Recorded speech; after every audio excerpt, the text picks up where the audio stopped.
So your ROAS is down and now you want to learn how to actually improve it. Well, I've improved the ROAS and actually even scaled dozens of 7 to 9 figure brands with performances like these. And in this video, I really want to show you how you can methodically improve your ROAS and basically how you want to think about it, how you can stop randomly testing and how you will have a clear path on the exact action items you need to take to get from a ROAS of 1.5 to 2 or 2 to 2.5 or 2.5 to 3, 4 and so on. So to understand how to improve your ROAS, we first of all need to see how does it actually come together. What are the variables that actually define ROAS and what are the variables that we can basically work on to improve it. So the thing is, yeah, ROAS is how much return you get on your ad spend, but essentially it all comes down to only 4 metrics. It's CPM, it's click-through rate, it's AOV, and it's conversion rate. Now, those metrics alone decide what kind of ROAS you have. Yes, you have customer acquisition cost, yes, you have cost per click and so on, but those are all irrelevant because essentially these decide what your other metrics will be. The CPC, you can calculate it by putting these together. The revenue per session, you can calculate it by putting all these together, and so on. There are formulas for that. And the logic behind this is basically that, well, this is first of all the cost for you to advertise, for 1,000 people to see your ads. If you have a CPM of $10, then you will spend $10 for the 1,000 people to see your ads. And if 1% of those people click on your ads, you will have 10 clicks for $10. Thus, you will have $1 per click. So this really shows you can calculate all based on this. Now, after you get this, well, let's say $1 per click, it really all comes down to AOV and conversion rate. If you get 10 clicks and 10% of them convert, let's say 10%, for an AOV of $100, you will have made $100 based on $10 spent in this example. Thus, your ROAS would be a 10x. Now this is just an example, but this really shows you like it all comes down to these 4 metrics. And this is why when your ROAS is down, what you want to do is understand what is going wrong. Is the CPM too high? Is the click-through rate too high? Is the AOV too low? Or is the conversion rate too low? In general, when you work on your brand, you constantly work on those 4 metrics, obviously, to keep improving them, because this is essentially how you will increase your return. By the way, if you're a bit more advanced, you might be looking at NC ROAS or NC CPA. Of course, you want to look at the new customers who buy from you, not just the existing ones. But for now, to not overcomplicate it, essentially everything what I'm telling you from here applies to NC ROAS and normal ROAS. So now that we've established that these 4 metrics essentially decide the efficiency of your Facebook funnel and how profitable it will be, I want to show you how to actually understand what is changing and what you want to work on. So here, as an example, we have an ad account, and when your performance is down, what you want to do is not look at specific ads, not look at specific ads.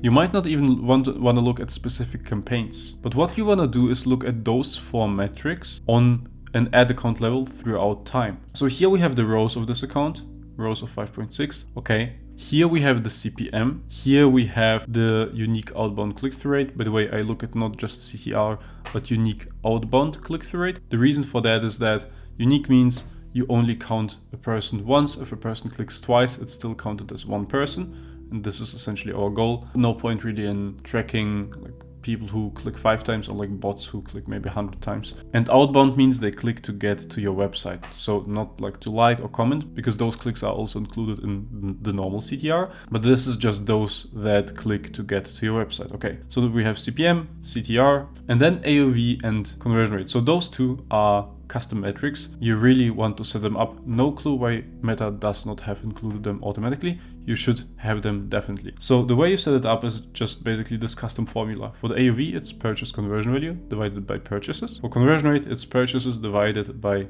website landing page views. And then you can just go here, customize columns, custom, and here you can just create the custom metric. So basically, once you've set this up, you see clearly what is going on in your account. Those 4 metrics, AOV, conversion rate, click-through rate and CPM, decide how much everything costs for you and how much your return will be. Now, when you see a change in ROAS on your whole account, what you can actually do is analyze and understand, okay, what exactly changed? What should I be working on? What should I be improving? Or even if it improved, you know exactly, okay, what did change? What did improve? So a really good feature for that is the comparison feature. What you want to do is here compare and then just select previous period. So now let's say you had a change from this week to this week. Okay, update. Now what you can do is basically see what changed. So for example, the CPM, you can go on here and then you can see exactly how it changed. Before it was at £6, now it's at £7. Okay, interesting. And then you can also see the change based on the campaign and basically the percentage. Then next up,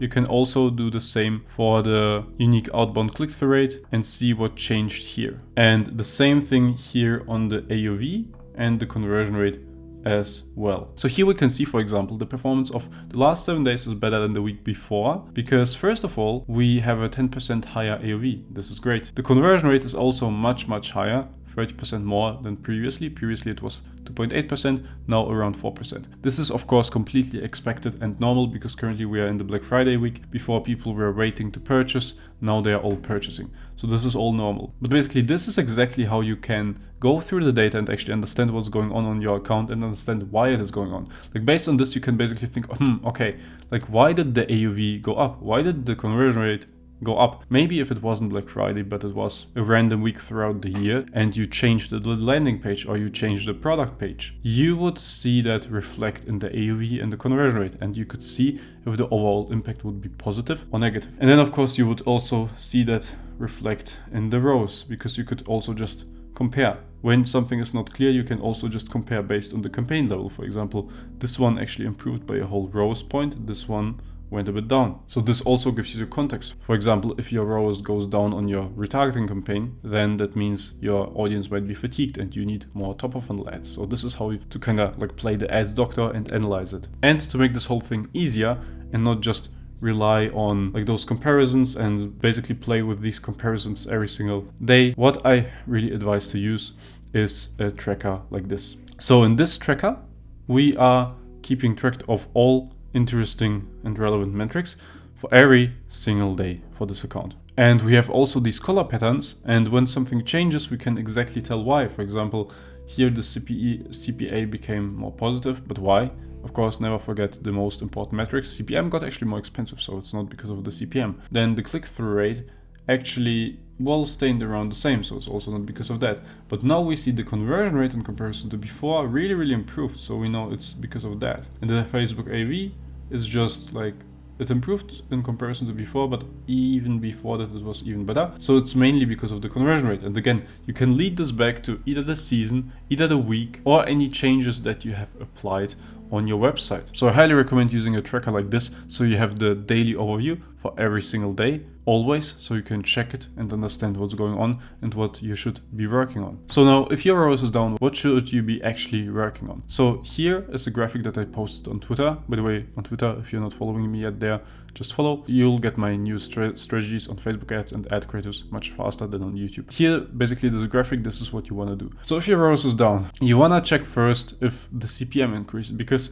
this is the first metric, right? This determines how much you pay for your advertisement. If the CPM increase, then you have only two options. Either you improve the click-through rate to counteract that. So basically, you just need better ads. Then more people clicking, but for the higher cost, might equalize itself, and it will be still the same advertising cost as before. Or also target cheaper audiences. So you need to understand, like when it comes to CPM, you are competing against anyone who's targeting the same desire, running ads for the same product, to the same audience, to the same niche. So if you differentiate yourself and target something that is less targeted by your competitors, your CPM will be cheaper. Then what can also be is ad fatigue, which usually leads to lower click-through rate. So in this case, if it's ad fatigue, then just refresh your creatives. If it is also not that and everything is fine here, then it can be only on the back end.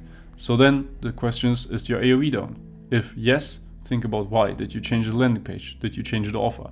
Maybe you want to adjust it. In general, if you want to increase it, you can bundle higher value offers, you can experiment with offers, and you can also like integrate more upsells if you did not integrate them yet. Or what also could be is that your conversion rate is down. If that's the case, fix or build a better landing page, work on the offer, see what you can improve there.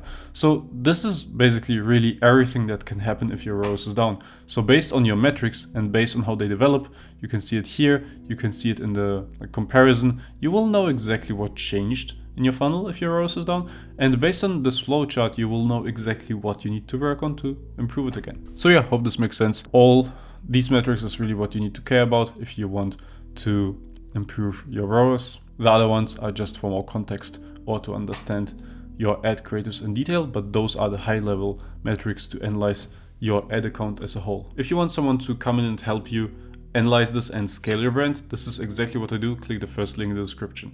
Or if you want to do it yourself and are curious about the best ad structure that you can run in 2026, check out this video that I've linked here. Keep scaling. Bye.